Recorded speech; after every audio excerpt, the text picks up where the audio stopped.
నమస్తే. సుప్రీంకోర్టు ప్రధాన న్యాయమూర్తి పైన దాడి అయితే ఉన్నదో దాడిని నిరసిస్తూ అంబేద్కర్ యువజన సంఘము నిరసన ర్యాలీ అయితే చేపట్టింది.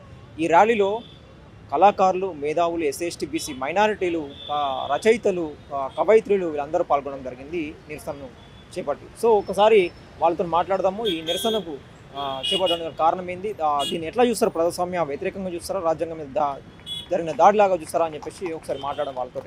6వ తారీఖున దేశమంతా కూడా దిగ్భ్రాంతి చెందింది. ఎస్సీ ఎస్టీ బీసీలే కాదు, మైనారిటీలే కాదు, ప్రజాస్వామిక వాదులందరూ కూడా, ఈ దేశ ప్రజలందరూ కూడా దిగ్భ్రాంతి పాలయ్యారు. ఏంటంటే దిగ్భ్రాంతి, ఒక జ్యుడిషియరీ, హైయెస్ట్ జ్యుడిషియరీ సుప్రీంకోర్టు యొక్క చీఫ్ జస్టిస్ మీద బూటు విసరడం అనేది, కిషోర్ అనేవాడు బూటు విసిరాడు. ఇదంతా కూడా మన దేశంలో మనమంతా కూడా టీవీలోను అన్ని చోట్ల మనం చూసాం. ఇంతటి దారుణ సంఘటన ఇంతవరకు కూడా మన రాజ్యాంగం అమల్లోకి వచ్చినప్పటి నుంచి ఇంతవరకు ఎప్పుడూ కూడా ఇంతవరకు కూడా జరగలేదు.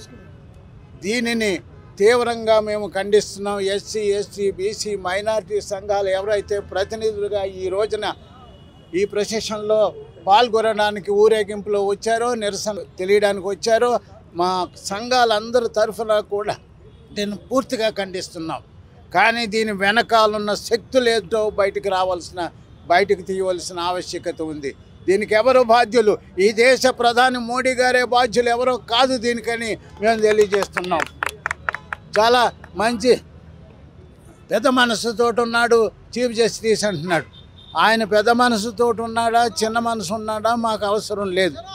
మాదేమంటే, ఈ దేశంలో మాకు లేక అవకాశాలు రాజ్యాంగం కల్పిస్తే మా అవకాశాలను మీరు లేకుండా చేస్తున్నారు, విషం కక్కుతున్నారు, మా మీద అసహనాన్ని ప్రదర్శిస్తున్నారు. ఎస్సీ ఎస్టీ బీసీ మైనారిటీలు అంటే అసహనం.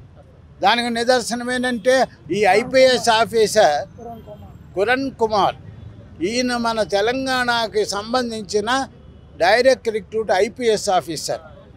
చాలా ఐపీఎస్ ఆఫీసర్గా ఉన్నతమైన పదవులు అక్కడ ఉన్నాడు. అతను చాలా ఎఫిషియెంట్గా పనిచేయడం అనేది వీళ్ళకి ఎవరికి నచ్చడం లేదు. ప్రతిభావంతుడైన ఇతను ఏదో రకంగా హెరాస్ చేయాలని చేస్తే తట్టుకోలేక, వాళ్ళ హెరాస్మెంట్, అగ్ర ఆఫీసర్స్ యొక్క హెరాస్మెంట్ని తట్టుకోలేక ఆయన ఆత్మహత్య చేసుకున్నాడు. దీనిని కూడా మేము పూర్తిగా ఖండిస్తున్నాం. మరి అక్కడ ఉన్నటువంటి ముఖ్యమంత్రి వీళ్ళందరూ కూడా దీనికి బాధ్యులైనటువంటి ఐపీఎస్ ఆఫీసర్ని వెంటనే అరెస్ట్ చేసి వాళ్ళ మీద కఠిన చర్యలు తీసుకోవాలని కూడా ఈ సమావేశం డిమాండ్ చేస్తుంది. ఇది ఒక ఉదాహరణ. మేము పైకి రావడానికి వీల్లేదు, ఉన్నత పదవులు అధిరోహించడానికి వీల్లేదు.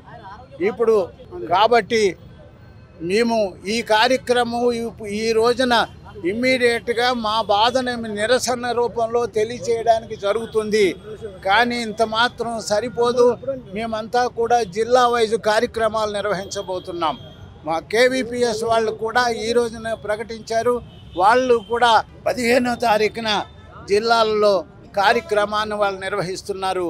మేము కూడా మరి ఈ సంఘాల ఆధ్వర్యంలో, ఎస్సీ ఎస్టీ బీసీ సంఘాల ఆధ్వర్యంలో నిరసన కార్యక్రమాలు వాళ్ళకు తోడుగా మేము కూడా నిర్వహించవలసిన బాధ్యత మన అందరి మీద ఉంది. ఆ తర్వాత హైదరాబాదులో భారీ ఎత్తున ప్రదర్శన జరగవలసిన అవసరం ఉంది.